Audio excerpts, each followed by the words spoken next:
একটু বলি, সিডিডি আয়োজিত আজকের এই দুর্যোগ পরিস্থিতি দিবসের শেরেবাংলা প্রাথমিক বিদ্যালয়ে উপস্থিত আমার এই এলাকার গণ্যমান্য ব্যক্তিবর্গ এবং উপস্থিত জনসাধারণ, সিডিডির কর্মকর্তা জাহিদ ভাই, আমাদের অত্যন্ত বন্ধু, বিপদের বন্ধু ফায়ার সার্ভিস অ্যান্ড সিভিল ডিফেন্সের যারা এখানে উপস্থিত আছেন, তাদেরকে আমি ধন্যবাদ জানিয়ে আমি বক্তব্য শুরু করছি। আজকের মূল বিষয় হচ্ছে যে অগ্নিকাণ্ড থেকে আমরা কিভাবে রক্ষা পেতে পারি।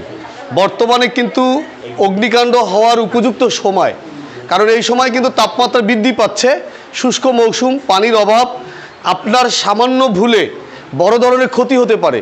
যেমন কিছুদিন আগে এই যে আমার বড় ভাই, শ্রদ্ধেয় বড় ভাই, তিনি সাক্ষী আছেন, এই রায়ন্দা বাজারে যে ময়লা স্তূপ আছে না, ওইখানে কে বা কারা আগুন দিয়েছে, কিন্তু আগুনটা হয়তো উনি না বুঝিয়ে দিয়েছে, কিন্তু এমন পর্যায়ে আগুনটা যাচ্ছিল যে কোনো মুহূর্তে এই রায়ন্দা বাজারের জন্য বড় একটা অসুবিধা হতে পারত।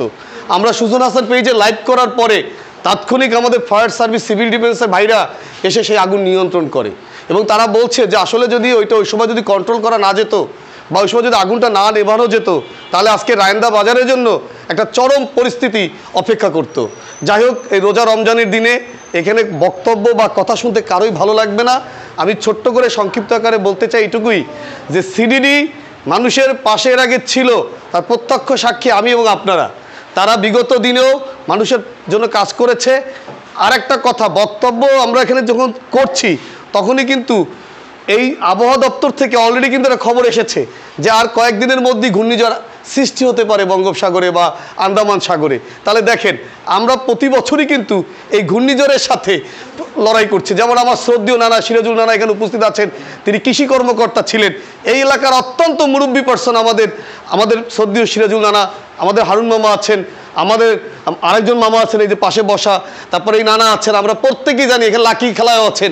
প্রত্যেকেই আমরা এই ঘূর্ণিঝড়ের রাত্রে সবাই কিভাবে এর মোকাবেলা করি তা কিন্তু জাহিদ ভাই এরা কিন্তু প্রত্যেকেই সাক্ষী।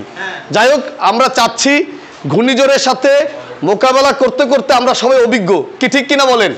আমরা এখন চাচ্ছি কি জানেন, যে আগুন থেকে যেন, আগুনের মাধ্যমে যেন মানুষ ক্ষতিগ্রস্ত না হয়। আপনারা লক্ষ্য করেছেন চালতেবুনিয়া গ্রামে এক ব্যক্তি সেহরিন খাবার খেয়ে উঠতে যে তার ঘরে কিচ্ছু নাই, সব শেষ, আগুনে পুড়লে কিছু রাখে না। তাই আমি সবাইকে সিডিডির আয়োজন, ফায়ার সার্ভিস আর সিভিল ডিফেন্সের উপস্থিতি আপনাদের বলবো, আপনারা আপনাদের রান্না বান্না এবং আপনাদের ছোট যারা শিশু আছে এদের হাতে আগুন টাগুন দিবেন না, এইভাবে সতর্ক থাকবেন। আপনাদেরকে ধন্যবাদ জানিয়ে আমি এবার সংক্ষিপ্ত আলোচনা করছি। এখন আমাদের সামনে মূল্যবান বক্তব্য রাখবেন ফায়ার সার্ভিস অ্যান্ড সিভিল ডিফেন্সের লিডার, তিনি অত্যন্ত ভালো মানুষ, আমাদের মেশফাকুল ভাই।